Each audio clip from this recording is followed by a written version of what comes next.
Me llamo Celina, y hoy cumplo 81 años. Durante muchos años he permanecido en silencio, atesorando mis recuerdos como si fueran cartas quemadas dentro de un cajón polvoriento que nadie se atreve a abrir.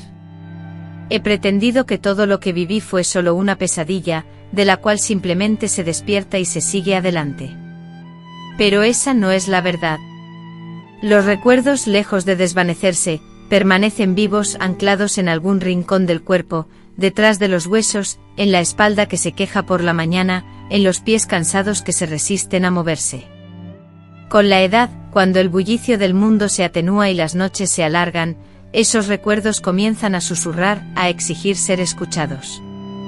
Por eso estoy aquí, porque llegó un punto en mi vida en que el silencio se volvió más pesado que la vergüenza. Antes de que la muerte me alcance, necesito compartir algo que nadie conoce, revelar con voz temblorosa y palabras claras que yo no tuve infancia, ni hermanos, ni un hogar. Lo que tuve fueron 10. Sé que esto es impactante. Sé que a algunos les dolerá escuchar esto, e incluso a veces yo misma prefiero olvidar. Pero es mi verdad, y es importante que la comparta, porque si no lo hago yo, nadie lo hará. Yo fui una de esas niñas que se desvanecen en las enormes casas, sin dejar rastro alguno. Era una sombra que se deslizaba por pasillos oscuros con pisos de baldosas heladas. Cargaba con platos sucios, lavaba ropa ajena, me veía obligada a escuchar gritos que no eran para mí y dormía en rincones donde ni el perro quería descansar. Mi madre me llevó a esa casa cuando apenas tenía 7 años. Me peinó con una trenza tirante, me puso el único vestido sin parches y me repitió que me comportara, que ayudara a la señora, que no hiciera ruido, que no me quejara. Me explicó que era una oportunidad, que esa familia era buena gente, que me darían cuidado. Yo, que todavía abrazaba una muñeca de trapo al dormir y no entendía por qué no podía seguir con mis hermanos, simplemente asentí y me dejé llevar. Aquel día, sin saberlo, dejé atrás mi nombre, pues nadie en esa casa me llamó Celina. Nadie me preguntó si estaba bien, ni me ofreció un abrazo. Al principio anhelaba el regreso a casa, desde la ventana del cuarto desordenado, esperaba la llegada de mi madre, pero ella nunca apareció. Nunca. Comprendí que ciertas palabras eran inútiles y aprendí a reprimir mis cuestionamientos. Aprendí a llorar en silencio, a no correr, a no reír, a no molestar. Me llamaban muchachita, no como una persona, sino como una herramienta. Lavaba platos, barría pisos, acarreaba agua del pozo, cuidaba a niños que no eran mis hermanos, limpiaba vómitos y silencios. Dormía en un viejo colchón junto a la cocina, arropada por un trapo y acompañada por un gato flaco. Si tenía fiebre, me ocultaban, si enfermaba, me acusaban de flojera, si me quejaba, me tildaban de malagradecida. Afirmaban que comía gratis y que debía ganarme mi lugar.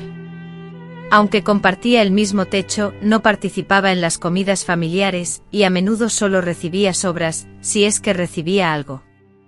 Aprendí a sobrevivir con pan endurecido remojado en agua, a ocultarme instintivamente cuando llegaban visitas, y a desaparecer en el silencio cuando las peleas estallaban, algo que ocurría con frecuencia. Esa casa, con sus techos imponentes, albergaba susurros y murmullos, pero los gritos resonaban con una fuerza que parecía emanar de las entrañas mismas del hogar. Yo, una niña pequeña, era como una esponja dañada, absorbiendo sin remedio el miedo, el desprecio y el abandono. Los años transcurrieron y mi cuerpo creció más rápido que mi espíritu. A los 10 años, dominaba todas las tareas que se esperaba de una mujer casada: cocinar, limpiar, coser, hacer las compras, preparar infusiones para aliviar los dolores del Señor y consolar a los niños cuando sus llantos rompían la noche. Me convertí en una adulta precoz, en una mujer sin infancia, un alma destrozada que no entendía qué había hecho para merecer tal sufrimiento.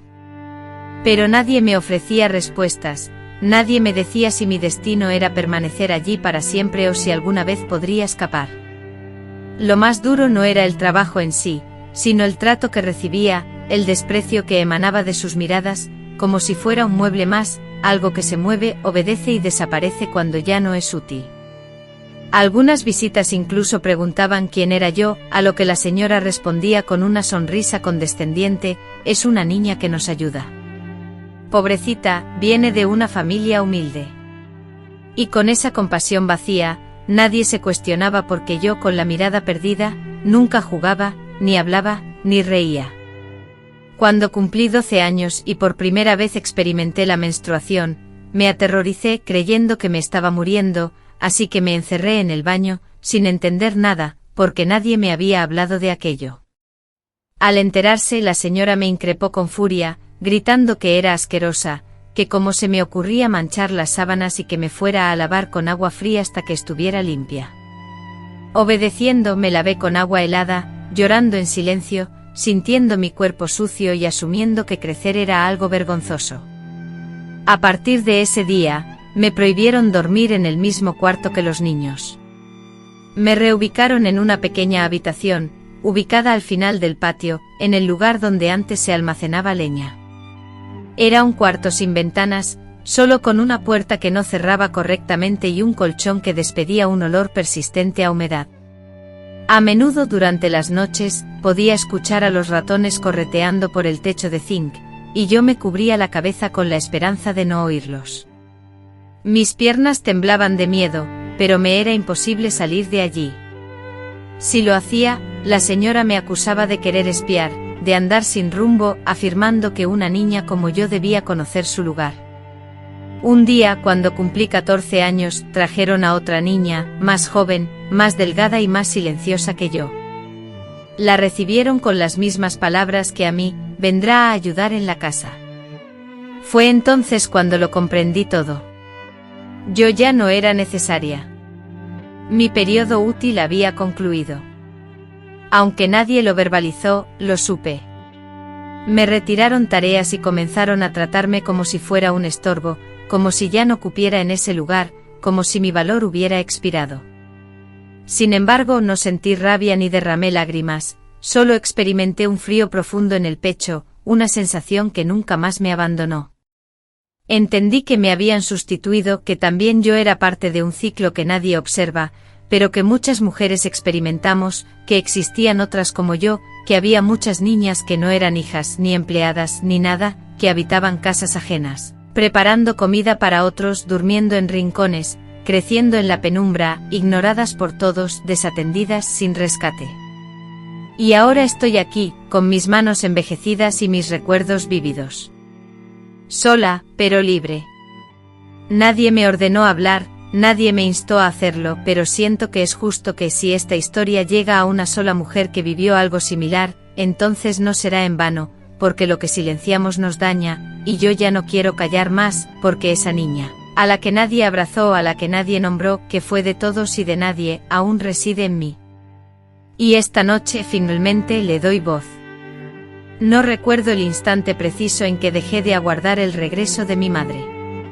Al principio, ante el sonido de cualquier vehículo que se detenía frente a la casa o al oír pasos acercándose a la entrada, mi cuerpo se tensaba súbitamente, experimentando una sensación punzante que ascendía desde mi estómago hasta mi garganta, un cosquilleo inquietante. Con el paso del tiempo, esa reacción de sobresalto inicial se transformó en una resignación agobiante, semejante a una pesada sábana empapada que te cubre por completo y de la que resulta imposible deshacerse. En mi niñez alimentaba la esperanza de que mi permanencia allí fuera temporal, imaginando que por alguna razón inexplicable, alguien vendría a buscarme y me llevaría de vuelta a mi antiguo vecindario, a mi angosta cama, a los gritos juguetones de mis hermanos, y al aroma reconfortante de la sopa que mi madre cocinaba con huesos de pollo y orégano seco. Sin embargo, los días, los meses y los años transcurrieron, y esa esperanza, cual flor marchita, se fue desvaneciendo hasta desaparecer por completo. Comprendí entonces que no me habían dejado allí de visita, ni para una breve estancia, ni con el propósito de aprender buenas maneras.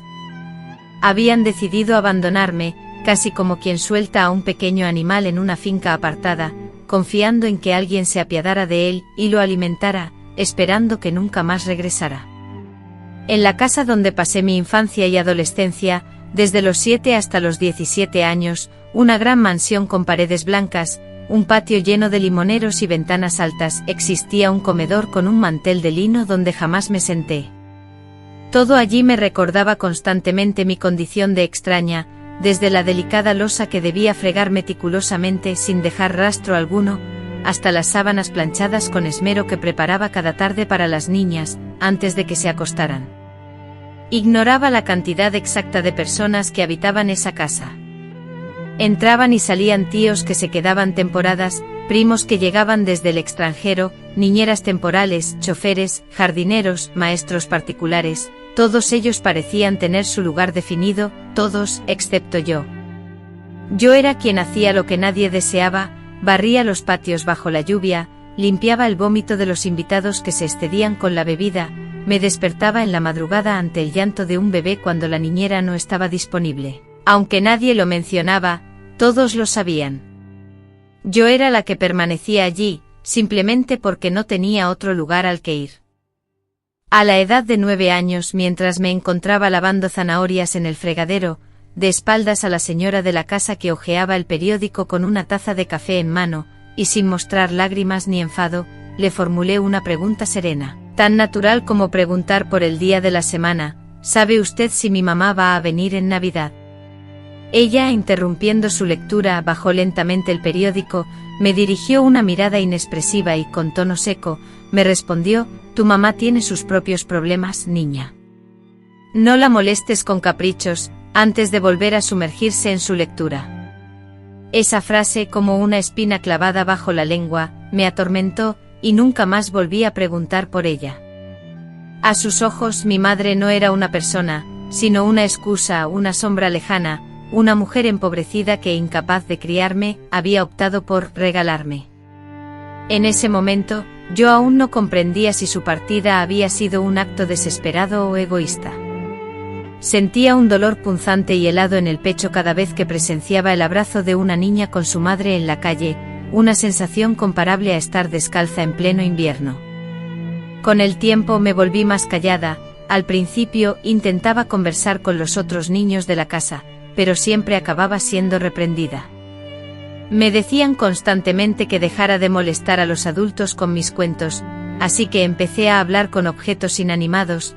Le confiaba secretos a una escoba rota guardada en el patio, a una lagartija que siempre dormía en una grieta de la pared. Componía canciones para los trapos y les ponía nombres a las ollas. Me sumergí en ese mundo pequeño e invisible, porque era el único lugar donde no me gritaban, donde dentro de mi propia mente aún conservaba mi identidad. En el mundo exterior, solo era la chiquita que ayuda, y si alguna vez me atrevía a expresar mis sentimientos, me lo recordaban constantemente. Recuerdo una vez a los 10 años, cuando me atreví a decir que estaba cansada y me dolía la espalda. La señora, con una mirada que denotaba experiencia, me dijo: hija, ya verás lo que es el cansancio cuando seas madre, esto que vives ahora apenas es el principio. En aquella casa, se respiraban reglas tácitas, normas no escritas que todos entendían sin necesidad de ser expresadas en voz alta. A mí me estaba prohibido usar los baños de la familia, así que debía asearme en un rincón del patio, utilizando agua que sacaba de un balde. No me permitían sentarme a la mesa a comer, ni siquiera cuando no había nadie más presente. Los instrumentos musicales del salón eran intocables para mí, al igual que los libros de la biblioteca. Debía evitar mirar a los adultos a los ojos cuando conversaban y, sobre todo, tenía prohibido pedir cualquier cosa. Pedir era considerado un pecado, una insolencia. Aprendí a sobrevivir sin pedir nada, a conformarme con las sobras, como un zapato viejo que ya no usaban, una camiseta rota, una toalla con agujeros, y aceptaba todo con agradecimiento porque me habían enseñado que era eso o nada, que debía estar agradecida, pues sin ellos estaría en la calle mendigando y comiendo desperdicios. El miedo que me infundieron me convenció de mi insignificancia, de que no valía nada, de que era un estorbo, una boca que restaba a mi madre, y por eso debía estar agradecida. Cada diciembre, cuando las luces de colores adornaban la entrada y los villancicos inundaban la radio, mi corazón se encogía. La Navidad se convertía en la época más dolorosa del año, no porque me maltrataran más, sino porque la memoria se agudizaba. Revivía el gusto del pan con café caliente que mi madre preparaba con canela, el bullicio de mis hermanos discutiendo por el pesebre, la calidez de un hogar donde, a pesar de las carencias, yo existía y tenía un lugar. En la casa grande la Navidad era fría y sofisticada. Ellos intercambiaban regalos, se abrazaban, brindaban con copas finas.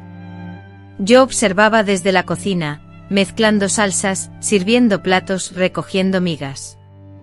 Una vez, una de las niñas con mi misma edad pero vestida con terciopelo y lazos brillantes, me ofreció un dulce envuelto en papel dorado. Con una sonrisa amplia y un gesto de bondad, como si fuera una reina prodigando un regalo, me extendió el dulce y me dijo «Feliz Navidad, Celina». Fue la única vez en 10 años que alguien pronunció mi nombre. Esas palabras, simples y directas, bastaron para resquebrajar algo dentro de mí.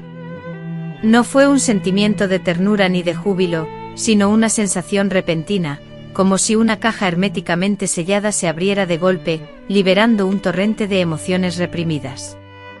Me refugié en el baño del patio y las lágrimas fluyeron, no por el obsequio ni por la niña, sino por la revelación de mi propia existencia. Me percaté de que tenía un nombre, de que alguien, aunque fuera por un breve instante, se había acordado de que yo no era una simple figura decorativa, ni una mascota, ni una mera presencia difusa. Y esa consciencia dolía, porque implicaba que los demás también podrían haber visto y reconocido mi individualidad, pero optaban por la indiferencia. Elegían ignorarme, tratarme como invisible porque resultaba más cómodo. A partir de ese día, dejé de esperar, de soñar. Me encogí interiormente como una planta a la que le niegan la luz del sol, dejando de crecer. Me transformé en aquello que los demás deseaban que fuera. A pesar de mi aparente sumisión y mi mutismo, en lo más profundo de mi ser, una chispa persistía.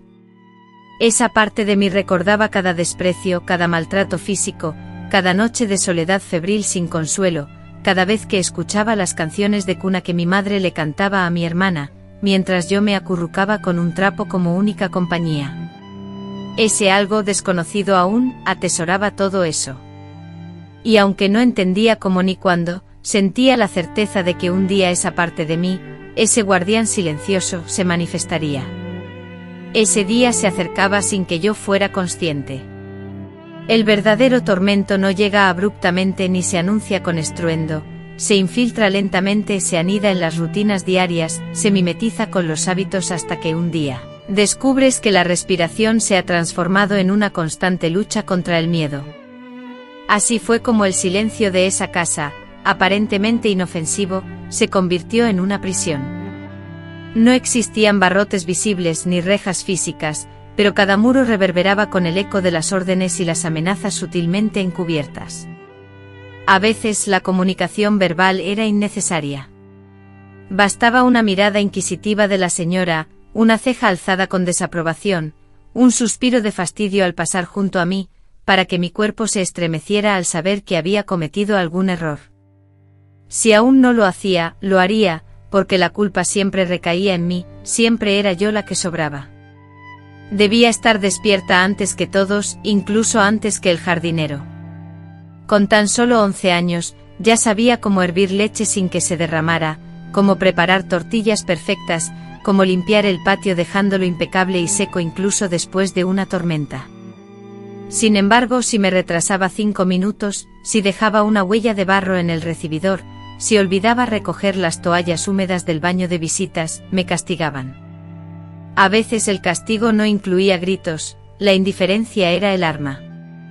No me dirigían la palabra durante todo el día, me dejaban sin comer, me obligaban a limpiar el gallinero con la misma ropa que vestía. Me encerraban en el oscuro cuarto de trastos, donde la luz nunca entraba y las arañas, como fantasmas expectantes, colgaban de las esquinas. Pasaba horas allí sin derramar una lágrima, porque me habían enseñado que el llanto era señal de debilidad. Llorar significaba provocar.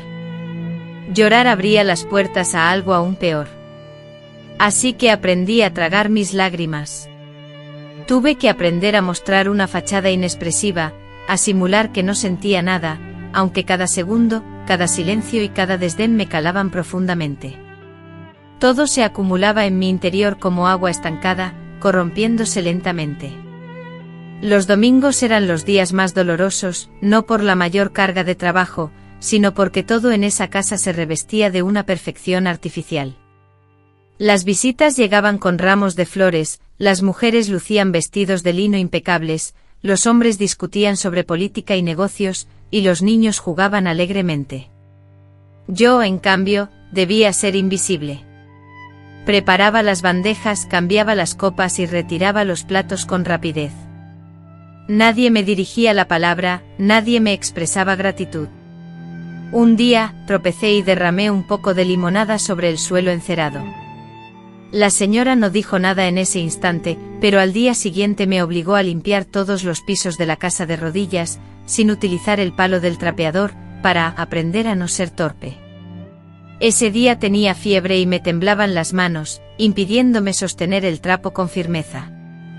Pero eso, como todo lo que me sucedía, carecía de importancia para ellos. A pesar del intenso dolor de cabeza que me martillaba, de la punzante sensación de hambre en mi estómago, y del contacto frío del suelo en mis pies descalzos, nada de eso importaba. Lo único que verdaderamente contaba era cumplir con mis tareas, obedecer ciegamente y existir de manera discreta, sin perturbar la tranquilidad de la casa. Los hijos de la familia, semejantes a flores exuberantes y bien cuidadas, prosperaban a mi alrededor. Ellos gozaban de juguetes nuevos, libros con ilustraciones vibrantes y ropas a la moda. A cada cambio de estación, yo era la encargada de vestirlos, bañarlos y llevarlos de la mano a sus clases de pintura o piano. Les cepillaba los dientes, les arreglaba las sábanas antes de dormir y les preparaba sus meriendas favoritas. En ocasiones, uno de ellos me dedicaba una sonrisa sincera, acompañado de un simple «gracias». Ese pequeño gesto cargado de inocencia me quebrantaba por completo porque me recordaba que en algún momento, yo también fui una niña.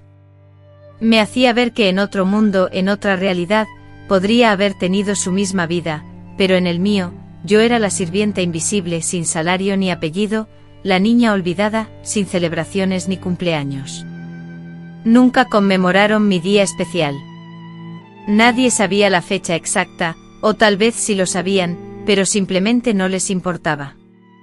Cuando pedí por primera vez un pequeño pastel, me negaron rotundamente explicándome que eso era un privilegio exclusivo para los hijos y que yo debía acatar mi posición. Y así lo hice. Vaya si comprendí mi lugar. A medida que avanzaba hacia la adolescencia, la situación se tornó más sombría. Los cambios en mi cuerpo parecieron generar incomodidad en todos. La señora de la casa comenzó a tratarme de manera diferente, exigiéndome que usara ropa holgada, vieja y poco atractiva. Me obligaba a recoger mi cabello con fuerza, sin permitir que ni un solo mechón se escapara. Me reprendía constantemente por mi comportamiento, prohibiéndome provocar, mirarle a los hombres directamente a los ojos o balancear las caderas al caminar. Yo, en mi inocencia, no entendía a qué se refería, pero sentía un miedo creciente. Un día, mientras lavaba ropa, me sorprendió moviendo la cabeza al ritmo de la música y me gritó que dejara esas actitudes vulgares y callejeras. A partir de ese momento, cada vez que había hombres adultos en la casa, me enviaban al fondo, argumentando que mi presencia era inapropiada. Una vez, un amigo del patrón me tocó la espalda al pasar, sin pedir permiso ni disculpas, como si fuera un objeto inanimado. No pronuncié palabra. Inmóvil, petrificada, sentí el impacto de su gesto como la hoja sucia de un cuchillo clavándose en mi carne. La señora, testigo de mi reacción, me dirigió una mirada que lo decía todo y, esa misma noche, me desterró al cuarto más remoto del patio, el mismo donde antes pernoctaban los perros. La noche se hizo interminable.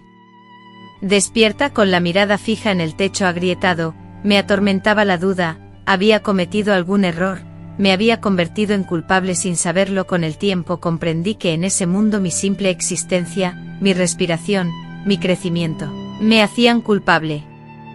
Ya no era la niña dócil que podía manipular, empezaba a cuestionar, aunque mis preguntas fueran silenciosas, y solo por tener mirada y cuerpo, ya era una amenaza. Fue en ese cuarto oscuro sin luz, donde comencé a hablar sola, a veces a mi sombra, a veces a las paredes, relatándoles mis días, mis pensamientos, mis dudas, para no sucumbir a la locura. Porque en esa casa, el mayor peligro no residía en los gritos ni los golpes. El mayor peligro reside en la normalización, comenzar a creer que ese trato es aceptable, que lo mereces, que naciste para esa existencia. Muchas veces, yo misma llegué a esa conclusión. Llegué a pensar que era mi destino, que era la voluntad divina. Me lo repetían constantemente que debía estar agradecida, que peor sería estar en la calle, que al menos allí tenía un techo y comida. Y yo, sin conocer otra realidad, terminé aceptándolo. Me convencí de que así era la vida, que nadie la tenía fácil, que mi único valor residía en la capacidad de soportar. Recuerdo con nitidez una madrugada, cuando apenas tenía 14 años. Estaba, a pesar del frío intenso, fregando el piso helado del pasillo con un balde de agua fría. La señora había descubierto una mancha de barro, supuestamente provocada por mí. Temblaba de frío, mis manos enrojecidas por el agua. En ese momento una de las hijas, la menor, que ya era adolescente, pasó junto a mí luciendo un abrigo de lana. Me miró con una expresión que me hacía sentir invisible, como si yo fuera una parte más del suelo. No pronunció palabra, solo siguió caminando, envuelta en su perfume costoso y con sus botas nuevas. En ese instante experimenté una transformación que me deshumanizó, sentí que dejé de ser una persona, convirtiéndome en algo inerte que se arrastraba, y por primera vez anhelé la muerte. No una muerte violenta, no con sangre ni escenas dramáticas, sino una simple desaparición, un dormir en el suelo sin despertar jamás, convertirme en tierra, en sombra, en un silencio absoluto. Sin embargo, no lo hice. No fue la esperanza ni la fe en un futuro mejor lo que me frenó, fue únicamente el orgullo, la última chispa que ardía en lo más profundo de mi ser. Una voz interna resonaba: no les darás esa satisfacción. Continuarás, aunque sea arrastrándote, seguirás adelante. Y así lo hice, perseverando día tras día, año tras año, hasta que el destino, sin que yo lo supiera, determinó que mi estancia allí llegaría a su fin. Aunque uno podría asumir que una niña que sobrevive años en condiciones de extrema miseria, cruelmente privada de afecto, se adapta, que su piel se endurece, sus emociones se amortiguan y su alma se transforma en una superficie árida donde nada puede florecer. En parte lo que digo es verdad. Con el tiempo me había transformado en una autómata. Sabía instintivamente qué hacer, en qué momento hacerlo, cómo desplazarme por la casa sin ser notada, e incluso podía descifrar el estado de ánimo de cada adulto con solo escuchar el eco de sus pasos. Desarrollé una sensibilidad que bordeaba la paranoia, pero que paradójicamente me mantenía a salvo, o eso creía, porque en mi interior, algo persistía, sepultado en lo más profundo, a la espera de una señal, de una fisura que quebrantara la estructura de obediencia que me habían impuesto desde los 7 años. Esa grieta finalmente se manifestó en un día cualquiera, sin avisos ni dramatismos. No fue producto de un castigo ni una humillación, fue algo más simple y, por lo tanto, más poderoso. Tenía 15 años y me habían encomendado la tarea de llevar a los niños más pequeños a la escuela. Era una labor cotidiana, pero ese día la niñera habitual estaba indispuesta y, como de costumbre, yo asumí su rol. Íbamos caminando por la acera cuando una mujer, la madre de uno de los estudiantes, se aproximó a mí. Ella no me evadió con la mirada, como si yo fuera invisible o indeseable. En lugar de eso, sus ojos se encontraron con los míos y, sorprendiéndome, me preguntó con naturalidad: ¿tú también estudias aquí? La pregunta me tomó por completo desprevenida, mi boca se abrió en un intento fallido de responder, tartamudeé, mi rostro se encendió enrojecido y sentí un vacío desgarrador en mi interior. Esa mujer, una perfecta desconocida, por un breve instante me había percibido como una niña común, con una mochila llena de libros, clases y juegos. Me había visto como una igual, y ese gesto tan simple pero tan significativo, me quebró por completo, porque me recordó la realidad: yo debería estar en la escuela, aprendiendo, y no trabajando, limpiando, o despertando a las 5 de la mañana para realizar las tareas más humildes. Esa noche, por primera vez en mucho tiempo, la tranquilidad huyó de mí. Me senté en el rincón oscuro y frío de mi habitación, y repasé toda mi vida. Me pregunté cómo sería todo si mi madre aún estuviera conmigo, si tuviera un cuaderno, un lápiz, una maestra que me guiara, si me peinaran para ir a la escuela, en lugar de prepararme para recibir a extraños que ni siquiera sabían mi nombre. Visualicé mi imagen con un uniforme rodeada de amigas, sentada en un pupitre con mi nombre escrito en él, y entonces rompí a llorar. Lloré en silencio como me habían enseñado a hacerlo, pero con lágrimas verdaderas, no por dolor físico ni por miedo. Lloré por la ausencia de cosas que anhelaba, por la carencia de experiencias que nunca tuve y que, de pronto, se materializaban en mi mente.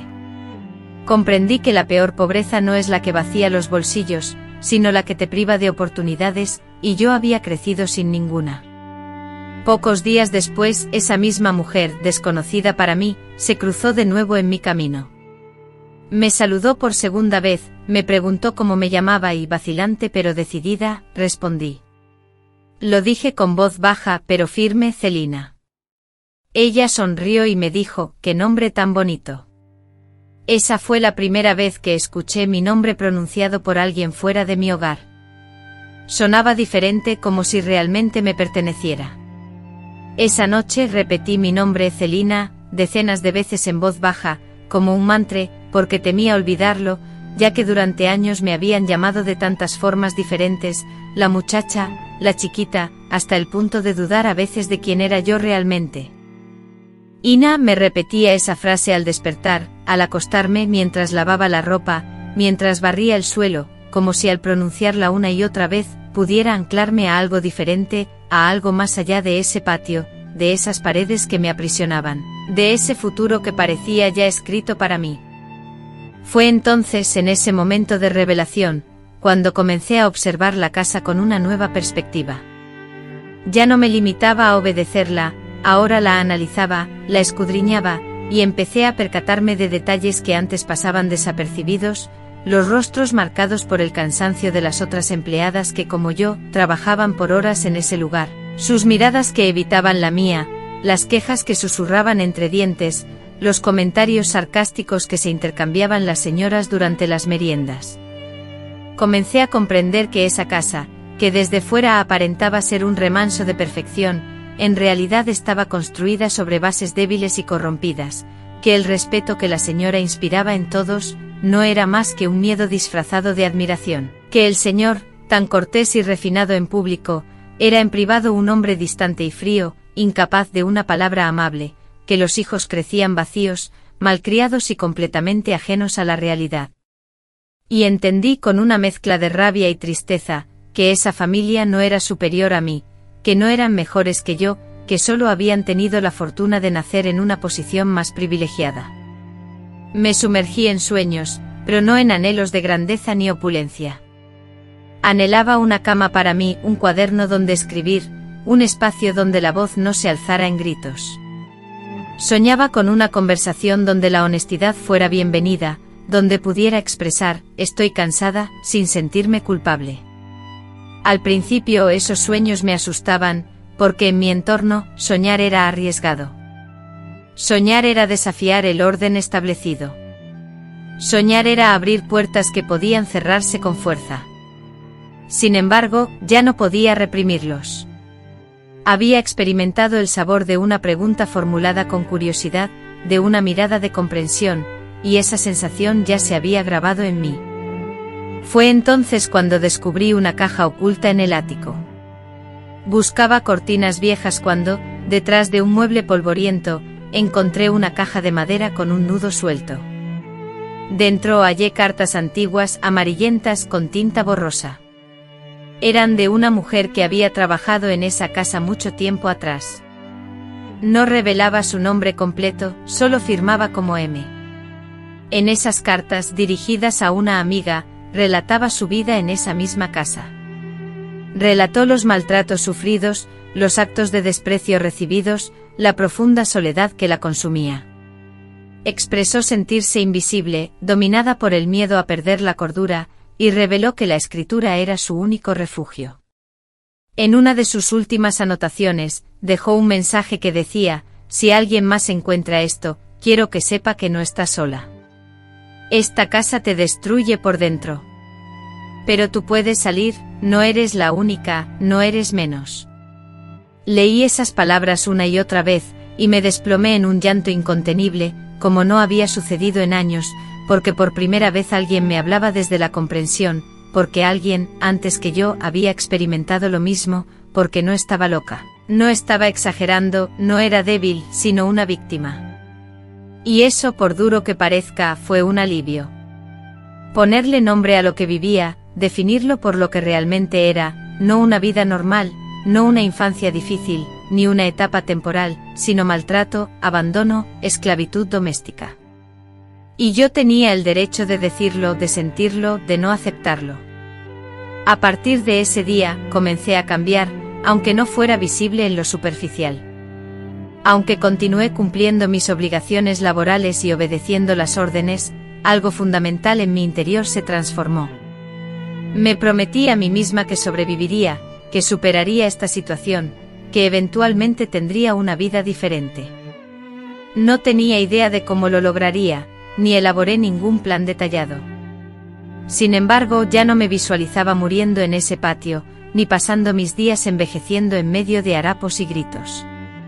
Algo nuevo se había despertado en mi interior como un motor silencioso, una incipiente rebeldía. Y eso era suficiente porque cuando una niña que ha sufrido maltrato deja de verse únicamente como una sirvienta y comienza a percibirse como una persona con derechos, el mundo, aunque aún no lo sepa, ya ha iniciado su transformación. A menudo pienso que cuando una persona empieza a comprender la realidad, también comienza a experimentar el sufrimiento de una manera diferente, ya que el sufrimiento sin conciencia es como una densa niebla que anestesia, adormece y protege.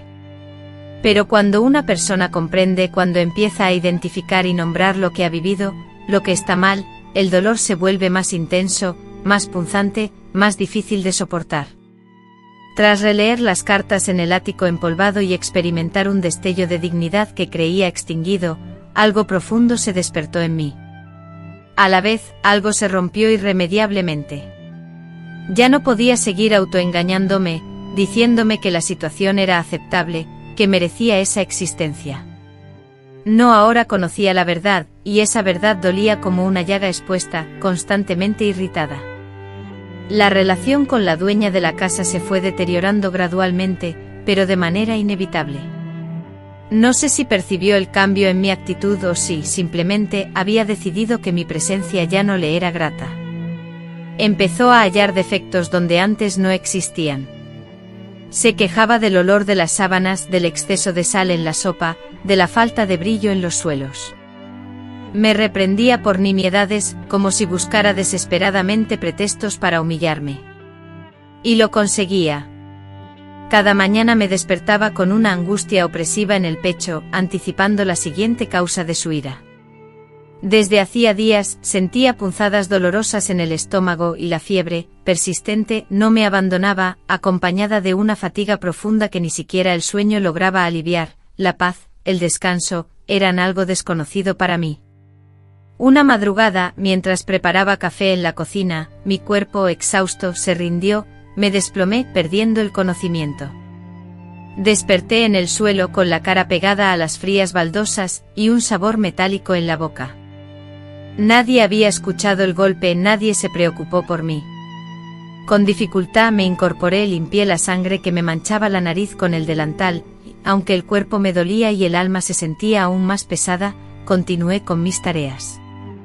Esa fue la primera vez que comprendí lo que significaba tocar fondo, no por el dolor físico, sino por la completa indiferencia que me envolvía. Podría haber muerto allí mismo y nadie se habría percatado. Quizás hasta que los platos se amontonaran en el fregadero y aún así, me habrían culpado de ser perezosa. Unos días después, llegó una muchacha nueva, joven, con hermosos ojos grandes y una voz suave. Explicó que solo vendría por las tardes para ayudar con la costura, pero pronto empecé a verla con mayor frecuencia. Al principio, la vi unas pocas horas, creí que se iría al final de la jornada, pero se quedó todo el día. Luego su presencia se volvió permanente.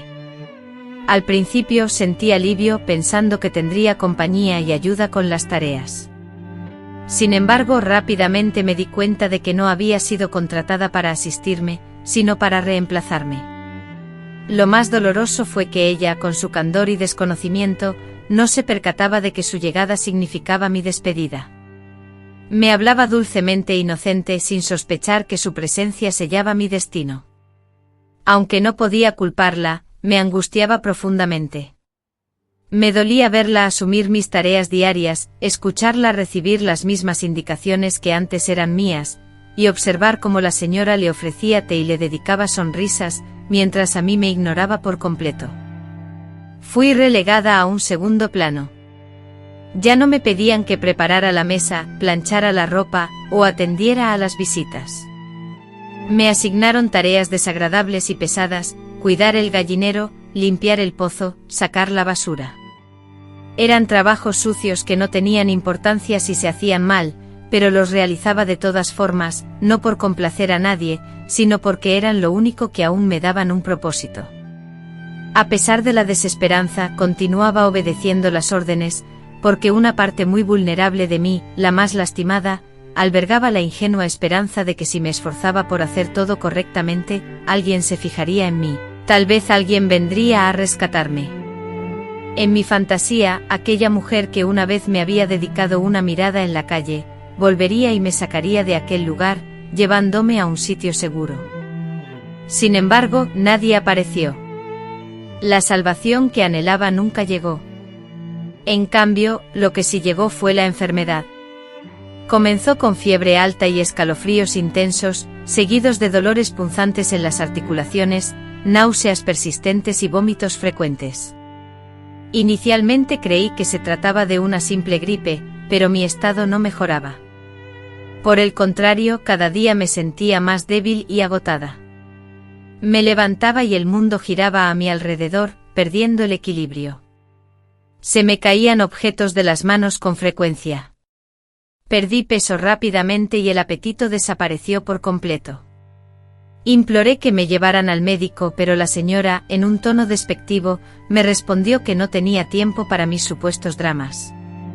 Me entregó unas pastillas que, para mi sorpresa, estaban caducadas y me ordenó que me fuera a dormir. Al constatar que mi condición no mejoraba, me aisló en la habitación más alejada de la casa para evitar que contagiara a los niños. Esa habitación oscura y lúgubre no tenía ventana, solo un viejo catre, una silla desvencijada y un balde para el agua. Me encerraron allí, literalmente con llave.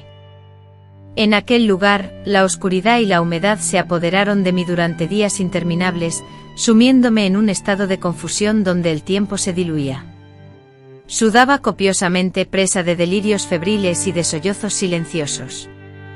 A veces una sirvienta dejaba un plato de arroz frío en el suelo, pero a menudo me quedaba sin alimento. Era incapaz de levantarme o de sostenerme en pie. Mis sueños se volvían extraños, flotaba ingrávido, mi madre me buscaba, las paredes parecían respirar, pero al despertar, la realidad me golpeaba con la misma fuerza, la oscuridad densa, la humedad penetrante, el abandono absoluto.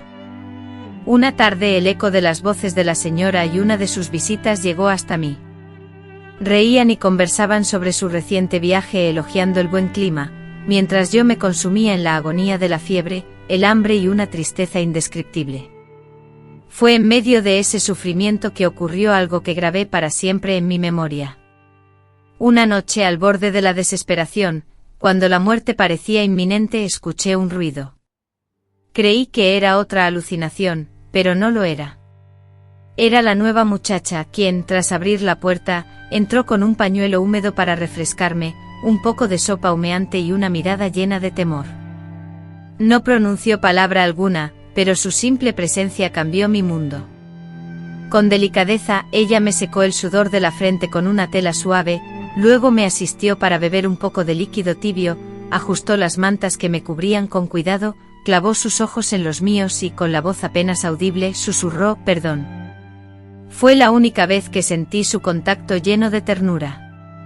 Y yo, postrada por la enfermedad, Comprendí en ese instante que ella también había empezado a entender algo, que la sensación de seguridad se había desvanecido, que había presenciado algo perturbador, que sus ojos comenzaban a ver la verdad. Gracias a ese gesto, no sucumbí a la muerte, no me recuperé de inmediato, pero resistí, me aferré a aquella sopa humeante como quien se sujeta a la última rama antes de ser arrastrado por la corriente. Lentamente recuperé la capacidad de caminar, de comer, de moverme sin sentir vértigo, pero la persona que era se había transformado por completo. Algo se había quebrado irremediablemente. Ya no temía la idea de partir. Dejé de preocuparme por el futuro.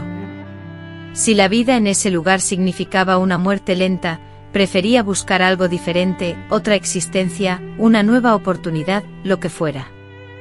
Así una noche sin generar el menor ruido, sin despedidas, sin rencor, salí, atravesé silenciosamente el portón con un vestido gastado y una bolsa de tela al hombro. Y caminé sin mirar atrás. Perdida en la incertidumbre del camino, sin un destino claro ni un contacto al que recurrir, sentí por primera vez que mis pasos eran exclusivamente míos, no dictados por nadie. A pesar de que la angustia me invadía y el mundo exterior me generaba temor, comprendí que ya no estaría supeditada a la voluntad de otros. Después de huir de aquel hogar, durante años viví en la penumbra, una figura fugaz que se movía entre estaciones de autobús, habitaciones de alquiler temporales, cocinas compartidas y camas ajenas. No tuve familia, ni una pareja, ni hijos. Aunque a veces afirmaba que era una elección, que prefería la soledad, la realidad es que en lo más profundo de mi ser no sabía cómo confiar en nadie, cómo amar sin miedo, cómo conciliar el sueño sin la constante amenaza de ser despertada por gritos en la oscuridad de la noche. Las cicatrices invisibles, esas que nadie puede ver, son las que más tiempo tardan en sanar. Y las mías, profundamente arraigadas, me causaban un dolor constante, como si aún tuviera 15 años y la fiebre me consumiera encerrada en una habitación oscura. Durante años me gané la vida realizando diversos trabajos humildes, lavando ropa en lavanderías, sirviendo en pequeñas fondas, cuidando a niños ajenos y planchando prendas en casas particulares. Buscaba lugares donde el trato fuera más humano, donde los patrones tuvieran un saludo amable, donde las señoras no elevaran la voz y donde, al menos, pudiera obtener un vaso de agua limpia sin tener que rogar por ello. En ocasiones, la vida me deparaba encuentros con personas bondadosas, como mujeres mayores que me ofrecían un plato de comida caliente o dueños de tiendas que me daban empleo sin hacer demasiadas preguntas. A pesar de vivir con lo mínimo indispensable, sufriendo a veces hambre y frío, sentía una libertad inmensa.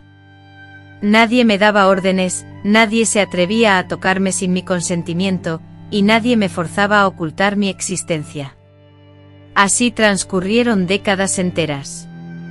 El tiempo avanzaba, los rostros de las personas se transformaban, y también las calles sufrían cambios. Un día, sin una revelación repentina, sino de manera gradual, me di cuenta de que había envejecido. No fue frente al espejo sino una tarde cualquiera, cuando intenté subir a un autobús y mis piernas, cansadas, ya no respondieron con la misma agilidad de antes. Lo comprendí cuando comencé a olvidar los nombres de los lugares, cuando me sentaba en una plaza y me resultaba difícil entender las conversaciones de los jóvenes. Finalmente lo supe con certeza cuando me quedé completamente sola. Esperé que no llegara ni una carta ni una llamada que me recordara a él. Solo yo, Celina, envejecida, solitaria, pero aún con vida. Fue durante una de esas tardes dominicales, cuando el ambiente se impregnaba del aroma a pan recién horneado y a incienso de la iglesia, que sucedió algo que jamás creí que me afectaría tanto. Me encontraba en la feria parroquial, adquiriendo unas empanadas económicas, cuando una voz familiar captó mi atención, una voz que había resonado cientos de veces en mis oídos, llena de regaños y órdenes, una voz que consideraba olvidada. Me volteé lentamente y ahí estaba ella, la señora mayor, también envejecida, más frágil, ataviada con ropas de tonos pastel, con su cabello canoso recogido en un perfecto moño. Paseaba entre los puestos portando una bolsa de tela adornada con una sonrisa, tomada del brazo de una joven, presumiblemente su nieta, quien la trataba con afecto. Los presentes la saludaban con deferencia, algunos la llamaban doña. Me quedé paralizada, como si el suelo se abriera bajo mis pies. No sentí miedo ni furia, sino una profunda confusión, porque nunca la había concebido de esa manera, tan ordinaria, tan humana, tan querida. Ella, quien me había desdeñado con frialdad, quien me había causado un profundo dolor, quien me había aniquilado emocionalmente, ahora se presentaba como una mujer encantadora en un pequeño pueblo donde todos parecían profesarle afecto.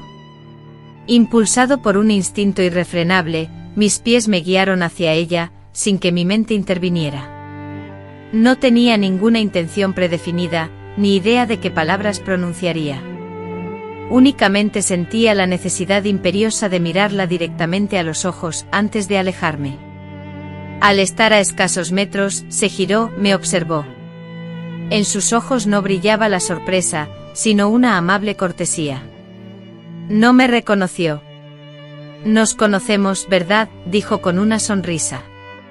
Esa sonrisa me traspasó como una daga, porque era genuina, porque no existía rastro alguno de remordimiento, porque para ella, yo era solo un rostro más entre la multitud que había transitado fugazmente por su vida. No pronuncié mi nombre, no la increpé, no derramé lágrimas, solo respondí: usted tuvo una hija en su hogar, pero nunca la vio. Y me alejé. Caminé sin rumbo durante horas. Mis piernas no respondían.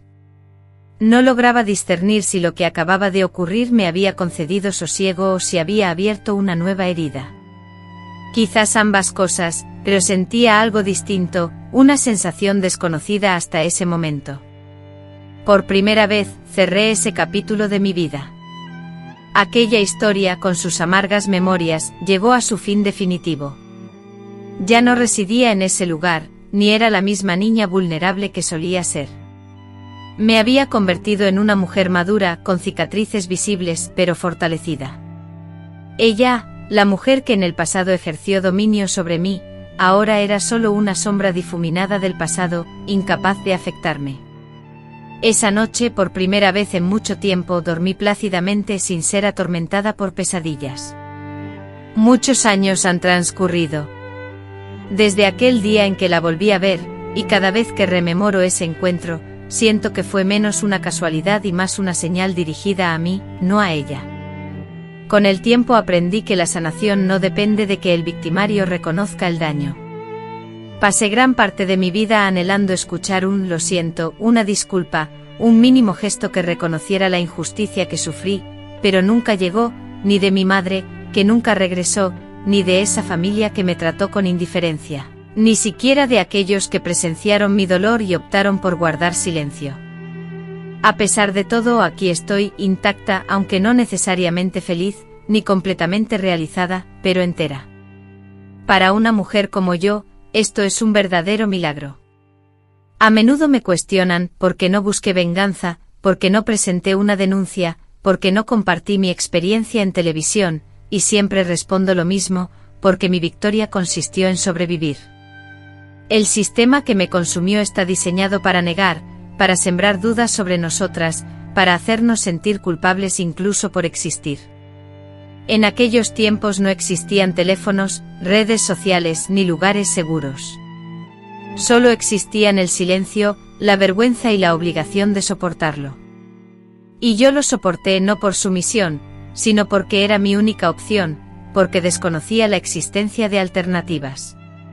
Hoy, en la vejez, con mis manos temblorosas y mi espalda adolorida, caminando más despacio y fatigándome con facilidad, comprendo que mi resistencia fue mi mayor acto de rebeldía. Aunque vivo sola, no me siento sola. De vez en cuando, mis vecinas vienen a visitarme. En ocasiones visito el mercado local, donde entablo conversaciones con los vendedores. Me saludan amablemente y aunque algunos no recuerdan todos los detalles de mi pasado, me muestran respeto. En mi pequeño jardín, cultivo hierbas aromáticas y flores. Disfruto mucho hablar con ellas y a menudo pienso que, a diferencia de mí, ellas sí recibieron amor y cuidado desde el mismo instante en que nacieron. A veces me siento en el porche de mi casa con una taza de té y observo a los niños que salen de la escuela. Algunos corren y juegan, otros cantan alegres canciones y otros, como cualquier niño, discuten entre sí. Los observo con ternura, sintiendo una mezcla de nostalgia por tiempos pasados y alivio al verlos, porque cada uno de ellos es una prueba viviente de que la infancia aún existe, de que el futuro aún está por escribirse, y de que la historia no está obligada a repetirse. Con el paso de los años aprendí a perdonar, no por un sentido de bondad ni por creencias religiosas, sino por una necesidad interna, porque el rencor que guardaba me estaba enfermando, me quitaba el sueño, y me hacía envejecer más rápido de lo que el tiempo ya lo hacía. Por eso un día, sin ninguna ceremonia ni testigos, tomé la decisión de soltar, no de olvidar ni de justificar, sino simplemente de dejar de cargar con ese peso. Al liberarme de esa carga, sentí que mi cuerpo respiraba con ligereza, como si por fin pudiera contemplarme en el espejo y ver a la niña que fui, ya no como una víctima perpetua, sino como una guerrera silenciosa que enfrentó lo inimaginable. Desconozco cuánto tiempo me queda de vida, y la muerte no me atemoriza. Lo que realmente me aterra es que mi existencia se olvide, que nadie recuerde a la niña que, a pesar de todo, mantuvo su voz, una niña que, aunque sufrió mucho, supo mantener su esencia. Por eso decidí hablar, porque sé que hay otras mujeres que comparten mi experiencia. Porque anhelo que alguna joven al escuchar mi relato comprenda que no está enloqueciendo, que no está sola, que lo que vive es inaceptable. Porque espero que alguna madre recuerde que sus hijas no son objetos ni posesiones desechables. Porque anhelo que al escuchar mi historia, alguien decida actuar de manera diferente. En mi infancia no tuve hermanos, ni juguetes, ni muestras de afecto, pero hoy poseo mi historia, y para mí eso vale más que cualquier fortuna, porque es mía, nadie puede arrebatármela, y la he escrito con cada lágrima, con cada cicatriz. Cada nuevo día al despertar y decidir seguir adelante, a pesar de que la vida pareciera carecer de propósito, me brinda una nueva oportunidad. Ahora, cuando el sol de la tarde tiñe las paredes de un dorado cálido, me siento en mi viejo sillón, cierro los ojos y siento una profunda gratitud. No por lo que me tocó vivir, sino por haber sobrevivido con el corazón aún latiendo y sintiendo, porque a pesar de todo, sigo aquí. Y esa niña que fui, que sufrió caídas y soportó tanto, puede por fin descansar, puede finalmente decir, lo logré, no me destruyeron. Estoy viva y soy dueña de mí misma.